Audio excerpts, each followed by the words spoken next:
Bentornati su Hack Your Farm. Io sono Marino e in questo video vedremo come variano le temperature quando si rivolta il cumulo del compost. Qualche tempo fa ho già pubblicato un video sul perché il cumulo del compost deve essere rivoltato. Se per qualche motivo ve lo foste persi, vi lascio il link in descrizione. Ma con questo nuovo video vorrei porre maggiore enfasi su un parametro che per me è importantissimo per la gestione ed il controllo del processo di compostaggio, che, come avete capito dal titolo, è proprio la temperatura. Abbiamo detto che rivoltare il cumulo più volte durante il periodo di compostaggio serve a velocizzare la decomposizione da parte dei microrganismi e comunque a mantenere il clima idoneo alla loro sopravvivenza. Infatti, rivoltare spesso il cumulo serve ad aerare il cumulo o a farlo raffreddare se la temperatura è troppo alta. Sappiamo che il compostaggio è un processo aerobico, pertanto necessita di ossigeno in grandi quantità. Senza il rivoltamento, l'ossigeno interno verrebbe presto esaurito dai microrganismi e il processo si arresterebbe e potrebbe succedere che non tutto il materiale organico venga decomposto a dovere. Il rivoltamento è un vero e proprio scambio di posto in cui il materiale più interno del cumulo, quello più caldo, viene portato all'esterno e viceversa, con la conseguente riattivazione della fase termofila dopo alcune ore. Sicuramente è vero che rivoltare il cumulo è un'attività manuale e talvolta potrebbe risultare anche pesante. Proprio per questo, in sostituzione dei rivoltamenti, ho provato anche un sistema di aerazione che si declina in aerazione statica e aerazione dinamica, a seconda della tipologia implementata. Con l'aerazione statica l'aria raggiunge l'interno del cumulo attraverso dei tubi in PVC semplicemente forati, mentre nel secondo, cioè quello dinamico, l'aria, sempre all'interno di questi tubi forati, viene insufflata da una pompa elettrica con tempistiche prestabilite. Ovviamente questo sistema porta ad un'asciugatura eccessiva del materiale organico dovuto sia alle alte temperature che fanno evaporare l'acqua, sia dall'aria introdotta che asciuga il materiale organico. Di conseguenza dovremo aggiungere acqua se il cumulo risulta troppo asciutto. Nel video intitolato Il compost, da scarto a risorsa, guida pratica e consigli, spiego come controllare l'umidità del cumulo. Anche per questo video trovate il link in descrizione. Nei miei compostaggi ho sempre registrato le temperature dei cumuli e così ora vi posso mostrare cosa accade a livello termico ad ogni rivoltamento del cumulo. Per misurare la temperatura dei cumuli utilizzo delle sonde analogiche ad asta lunga, ma per lo scopo didattico che mi sono prefissato e volendo registrare quasi costantemente le temperature, mi sono affidato a delle sonde digitali che inviano le misurazioni ad un data logger. Quest'ultimo ogni 4 ore legge la temperatura e la registra su un file CSV, che poi importo in Excel e analizzo con l'aiuto di un grafico. Nella rappresentazione grafica che seguirà vengono mostrate le temperature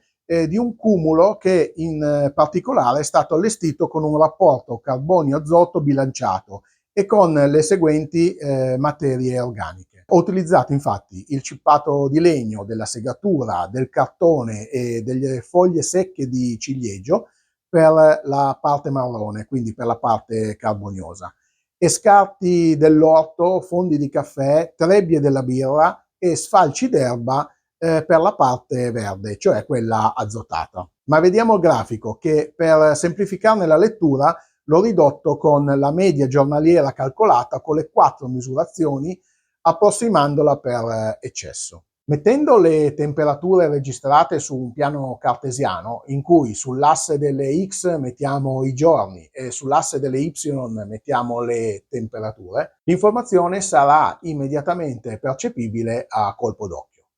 Partiamo dicendo che il giorno dell'allestimento la temperatura del cumulo è pari a quella dell'aria e che in quel periodo, essendo la primavera alle porte, era di 14-15 gradi. Il secondo giorno, cioè il giorno successivo all'allestimento, vediamo un aumento consistente della temperatura che arriva a 35 gradi centigradi. Qui possiamo dire che il cumulo si sta popolando di microrganismi.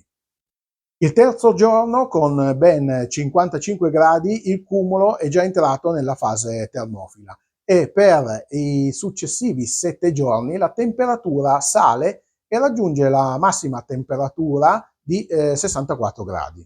Vi ricordo che se la temperatura supera i 50 gradi per almeno 3 giorni consecutivi, ai semi degli sfalci d'erba e delle infestanti verranno disattivate le proprietà germinative, che è uno step fondamentale per evitare di riportare i semi delle infestanti nell'orto.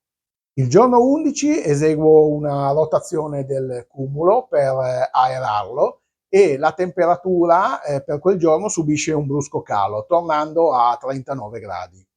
Ma in una manciata di giorni ritorna ampiamente nella fase termofila e questa volta, grazie all'ossigeno introdotto meccanicamente col rivoltamento, le temperature arrivano fino a toccare i 66 gradi centigradi.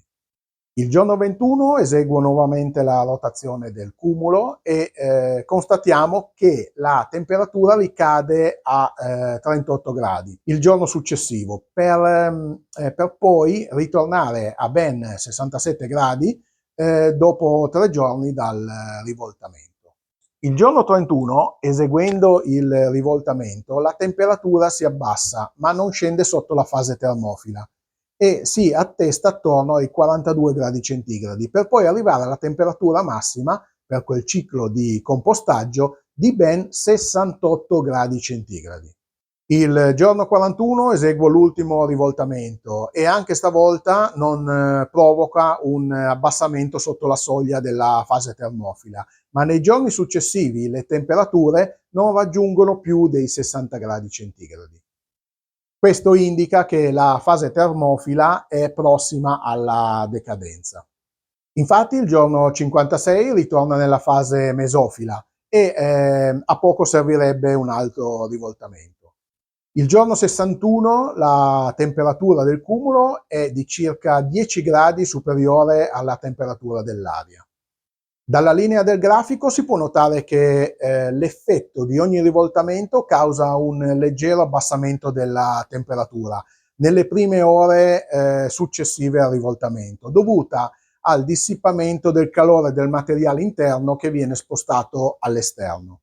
Già qualche decina di ore dopo possiamo vedere un rialzo della temperatura dovuto alla ripresa della fase termofila, incentivata dal maggiore ossigeno che è stato introdotto. A volte ci impiega qualche ora in più se abbiamo aggiunto troppa acqua per umidificare il cumulo. I primi rivoltamenti attraverso l'ossigeno introdotto fanno sì che la riproduzione dei microrganismi si amplifichi notevolmente. Infatti i microrganismi in presenza di ossigeno ed avendo a disposizione il giusto rapporto tra carbonio e azoto e anche umidità troveranno anche un ambiente favorevole alla loro riproduzione e in men che non si dica avranno popolato l'intero cumulo. Sempre dal grafico si può constatare che ad un certo punto i rivoltamenti non sono più sufficienti a mantenere il livello della temperatura, che piano piano si abbasserà, coadiuvando l'arrivo di nuovi esserini decompositori, entrando così nella fase di maturazione. Quando la temperatura scende sotto i 30 gradi, in questo specifico caso dopo 7-8 settimane, il cumulo inizia a popolarsi di microrganismi mesofili e i funghi decompositori iniziano a fare la loro comparsa. Nel mio caso questo è il momento più idoneo per trasferire il compost nella lettiera dei lombrichi. Questo perché la mia intenzione è quella di produrre l'humus di lombrico e non solo del semplice compost. Nel caso in cui il nostro interesse sia produrre solo del compost, lo lasceremo a stagionare per alcuni mesi. In questo periodo alcuni esserini, come anche del resto alcuni tipi di lombrichi, inizieranno comunque ad operare una blanda umificazione del compost. Siccome devo produrre humus di lombrico, devo assolutamente attendere che le temperature scendano e arrivino sotto i 30 gradi centigradi, perché a temperature maggiori rischierei di cuocere i miei cari lombrichi, oppure rischierei di soffocarli a causa dell'ammoniaca residua della fase precedente. Quindi prelevo il compost così com'è e lo uso direttamente nelle lettiere a terra e nel mio sistema CFT, ma anche nella nursery, dove moltiplico i lombrichi per fornire una base di ripopolamento. Come avrete avuto modo di constatare, per raccogliere, analizzare e condividere questi dati ci vuole parecchio tempo e a volte fatica, e talvolta il tutto è complicato dal meteo che non aiuta. Per questo ho necessità di capire se questi video sono di interesse oppure no, perché vedo che il 75% delle visualizzazioni sono di visitatori che non sono iscritti al canale. Pertanto vi invito a iscrivervi al mio canale, tanto a voi non costa nulla, ma per me è importantissimo. Per questa puntata è tutto. Spero che abbiate apprezzato le informazioni contenute in questo video cliccando su mi piace e condividendo il video con le persone che conoscete e sapete che sono interessate alle buone pratiche naturali e sostenibili per fare orticoltura. Ciao!